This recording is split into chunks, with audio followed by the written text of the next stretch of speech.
Hi everyone and welcome to my kitchen. My name is Rosanna and today we're going to be making an apple cake that is delicious, easy to make, moist, and the perfect dessert.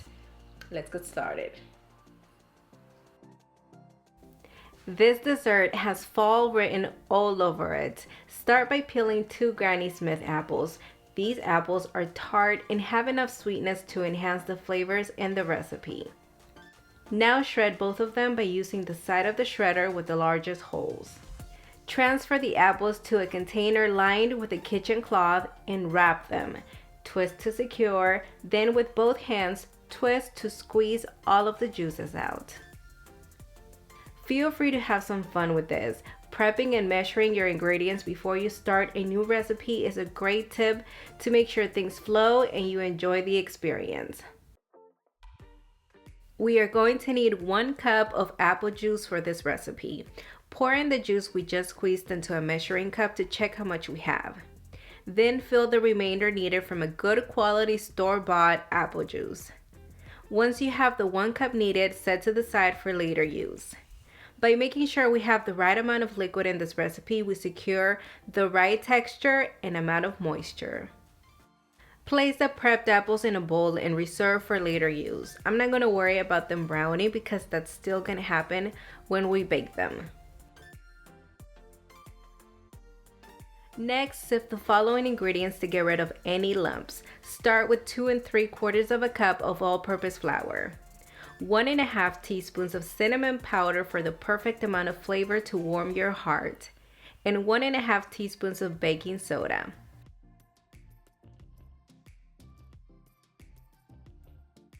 Lastly, add in 1 teaspoon of salt to enhance and open up the flavors. Whisk them together until well combined, and once that's ready, let's move on to the mixer. We are going to cream the next set of ingredients with a whisk attachment. Pour into a mixing bowl 3 large room temperature whole eggs, 3/4 cup of grapeseed oil,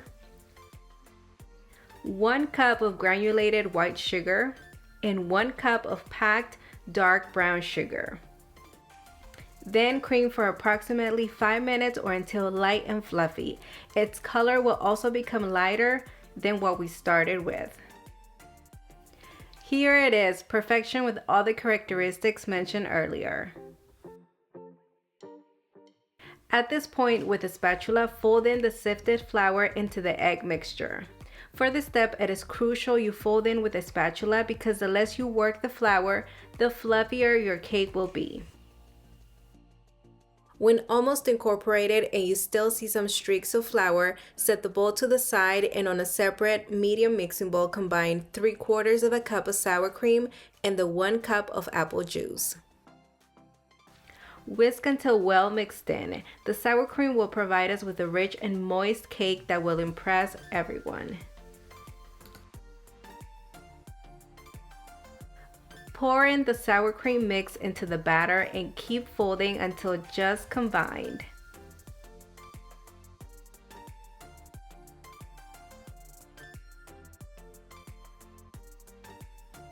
Then add the shredded apples and do the final mix, making sure no streaks of flour are left behind. It is also important not to overmix. Stop as soon as your batter is smooth. This cake is going to bake on a 10-inch bundt pan. Go ahead and butter the entire inside. Actually, this is a very old pan and I'm going to make sure I butter it well because it's torn some cakes on me and it's come to the point where I outsmarted it. Pour in the batter and smooth it out to help it bake evenly. Ideally, you want it to fill your pan 3/4 of the way. The amount in this recipe will fill it up a bit higher, but I've done this cake many times to know it will bake to perfection. If you want to be on the safer side, you can bake it on a 12-inch bundt pan or make the remainder of the batter into muffins or mini bundt cakes. You decide. Preheat your oven to 350 degrees Fahrenheit, and once it reaches the desired temperature, place the baking mold in the center of the oven and bake it for approximately 45 to 55 minutes or until a toothpick comes out clean. The cake is ready. The smell has filled my kitchen and every other room in my house. When you make this recipe, expect visitors in the kitchen because the aroma released will be enough to know something great is in the making. Allow the cake to cool down on a rack. Baked goods do release easier when they are at a warm temperature, so it's best to wait a little. Using oven mitts, turn the cake over into your favorite displaying dish. While the cake cools completely, let's work on the glaze. Measure out 1.5 cups of powdered sugar and zest a whole lemon in there. What I love about the lemon in this recipe is that it's going to cut through the sweetness of the powdered sugar and again, balance out the flavors. I personally don't like a dessert that is too sweet. That's why I add components that I know will act in favor. Now pour in 3 tablespoons of the juice from the lemon we just zested. Whisk until smooth. You will end up with a thick consistency and that's exactly what we want. Place in the microwave for about 15 seconds and check on it constantly. We need the end result to have a pourable consistency like this.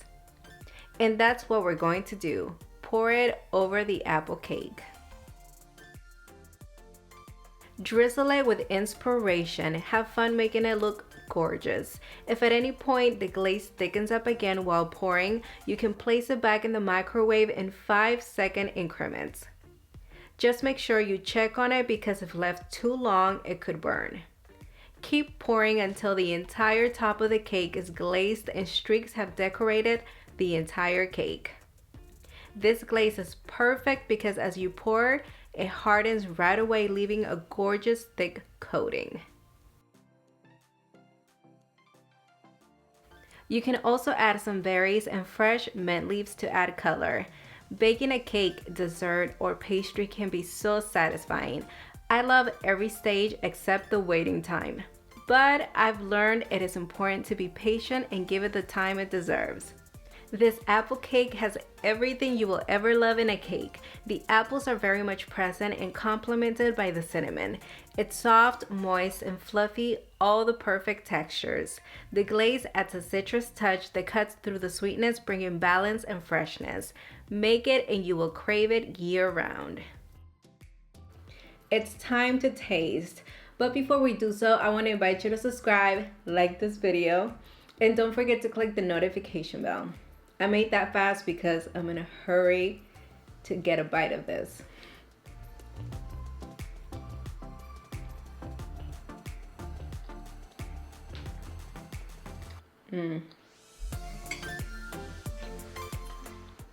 This right here is everything you dreamed of. The sour cream makes it so moist. We folded the ingredients, which made it really fluffy. And on top of that, you get a really pronounced apple flavor with the lemon glaze. All in all, this is incredible. You have to taste it. You have to make it. You have to share it with friends and family. Well, we reached the end. I hope you enjoyed this video. Remember that you can follow me on Facebook and Instagram. Thank you so much for tuning in, and until next time.